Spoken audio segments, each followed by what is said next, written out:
You wake up in a cold rig, hit the coffee maker, throw something into the microwave while it's still brewing, and your power system doesn't blink. That's the promise of a 3000-watt inverter, and most of them can't keep it. The question is whether this one is different. This is the Matobob 3000-watt pure Sine inverter, and I've been running it through the kind of loads that show up in a real RV day. Sustained draws, startup surges, multiple appliances running at once. I want to show you exactly where it performs, and the one thing I found during testing that's worth knowing before you wire it up. One thing to be straight on before we get into it, this is an inverter only, not a charger. Its job is to take 12-volt battery power and convert it into 120 AC that your appliances can actually use. It's rated for 3,000 watts continuous and around 6,100 watts surge, which is the short burst of extra power that keeps a compressor or a microwave from stalling when it first kicks on. That surge rating is one of the things I specifically wanted to test because that's where cheaper inverters fall apart when you actually need them. Before we load it up, a few things on the hardware that are worth knowing because they affect how you'll actually use it day to day. You get two 15-amp outlets and one 20-amp outlet, which means you can run multiple appliances at the same time without unplugging one thing to use another. The 65-watt USB-C port charges a laptop directly. No adapter, no extra brick eating up an outlet. And that wireless remote sounds optional. Right up until the first freezing morning, you check your power from inside your sleeping bag or bed without having to get up, and suddenly it's one of your favorite things about the install. These aren't flashy features. They're details that make a rig actually comfortable to live in. Now here's where it either earns its place or doesn't. This is running on a standard 12-volt setup with no modifications, exactly the way most people are going to wire it out of the box. I'm starting low and climbing because the interesting part isn't what happens at 500 watts. It's what happens when you keep pushing past that. At around 500 watts, the inverter is practically silent. Output holds steady, fans stay quiet, meter barely moves. Everything feels easy, almost too easy. And that's actually what makes the next part easy to underestimate. Because 500 watts is not where most RV mornings live. This is. Push it to around 1500 watts. Coffee maker and microwave going at the same time, the smell of breakfast starting to fill the rig, and this is exactly where most setups force you to pick one or the other. This inverter doesn't make you choose. It holds the load cleanly, output stays consistent, and the fans come on at a low, steady hum that tells you the unit is working, but nowhere near its limit. What's the one appliance in your rig that always trips your breaker?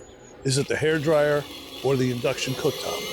Because this is the zone where this inverter starts separating itself from the cheaper options. And I want to hear what you're running down in the comments. Now, keep climbing because this is where the test actually gets interesting. I keep pushing past 1900 watts and edging towards 2500, and the whole character of the system changes. The fans ramp up hard, and if you're watching the meter, you'll catch the voltage starting to dip slightly under the sustained draw. It's still holding. Nothing is shut off. Nothing is thrown in error. But now you can feel the difference between a system that's comfortable and one that's working to keep up. At around 2500 watts sustained, everything is still running. The output is holding, unit is stable, and for a pure Sine inverter at this price point, that is genuinely a strong result. The core hardware is doing exactly what it's rated to do. But here's what I noticed at the load level. And this is the thing worth knowing before you wire this up. The included 4-gauge cables that ship with the unit start to warm up under that kind of sustained draw. It makes sense when you do the math.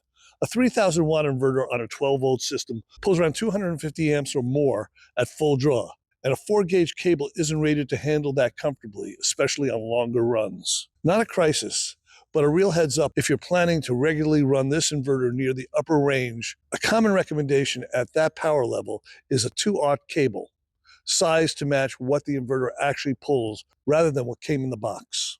The inverter held up fine. The cables are just one place where the included hardware shows its limits under sustained heavy loads. Now, let's take it past the continuous rating entirely into surge territory, because this is what the 6,100 watt number is actually for. Startup draws are real and they're brutal. A rooftop AC compressor, a circular saw, a well pump, they all pull significantly more power in the first second than they do once they're running. A lot of inverters handle continuous loads just fine, and then they choke the moment something big tries to start.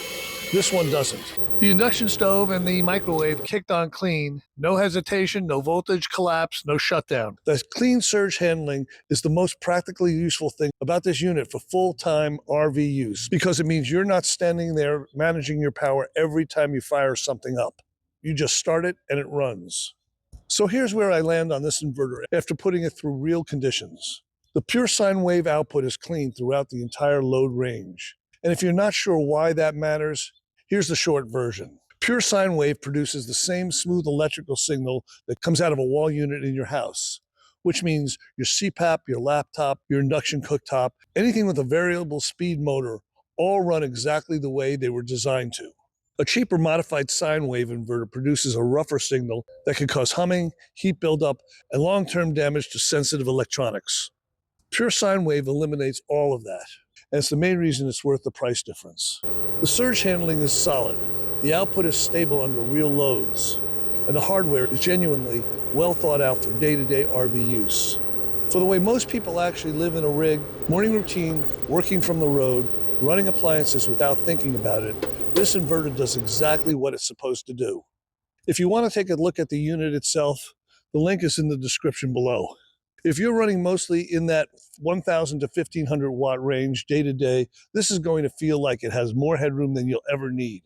Like that same coffee maker and microwave morning we open with, every single day without a second thought. If you're regularly pushing toward the ceiling, the 2-aught cable upgrade is worth doing as part of the install and sizing your breaker to match. But the inverter itself is not the weak link. It's a solid, capable unit that earns its place in a rig. Before you go, what are you actually running in your setup right now? And how close are you living to your system's limit? Drop it in the comments, because I'm genuinely curious what rigs people are building out there. Please take a moment to like and subscribe. It helps me keep sharing these videos with our community. And if you want more real-world gear tests, boondocking setups, honest equipment breakdowns, and practical advice that actually hold up on the road, stick around. There are a lot more coming. Anyway, see you down the road. Safe travels.